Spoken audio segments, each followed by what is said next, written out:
Jadi kita butuh pertahanan yang sesuai dengan ancaman nyata yang ada di depan kita.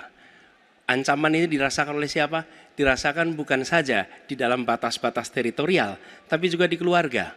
Bagaimana ancaman atas penipuan online, bagaimana ancaman atas peretasan, bagaimana ancaman atas judi online, bagaimana ancaman-ancaman terorisme. Itu semua membutuhkan perhatian.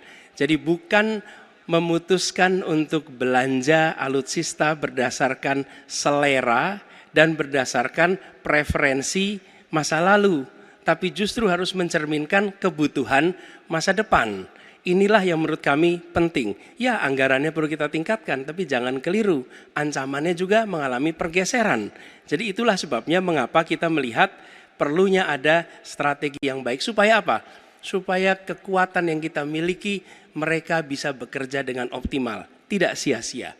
Lalu Pak Prabowo yang saya hormati, ini bukan soal pribadi, ini soal negara, ini soal policy. Penjelasannya ya di tempat ini, bukan di ruang-ruang tertutup yang tidak diketahui oleh publik. Justru kalau Bapak ketahui datanya salah, tunjukkan di tempat ini sehingga publik bisa mengetahui, bukan dalam pertemuan-pertemuan lain yang tidak jelas dari mana kita bisa menilai akurasinya. Jadi menurut hemat kami, bila ada di antara kami yang faktanya keliru, Bapak tunjukkan. Tapi kalau Bapak tidak menunjukkan, berarti memang faktanya benar. Itulah kenyataan yang ada di lapangan. Dan ini juga yang selalu kami gunakan. Kami gunakan fakta-fakta itu. Itulah sebabnya, Pak, kami melihat penting sekali untuk kita tenang, dingin, jangan emosional dalam menghadapi persoalan-persoalan kenegaraan, dalam menghadapi persoalan-persoalan pertahanan. Demikian jawaban kami. Terima kasih. Baik, terima kasih Pak Anies. Oke, tenang dulu. Tenang dulu. Mohon tenang Bapak dan Ibu, mohon tenang supaya kita bisa mendapatkan intisari dari jawaban maupun pertanyaan dari ketiga capres kita ini. Dan kami persilakan Pak Prabowo untuk menanggapi Pak Anies dalam waktu 1 menit Pak. Kami persilakan Pak Prabowo. Pak Anies.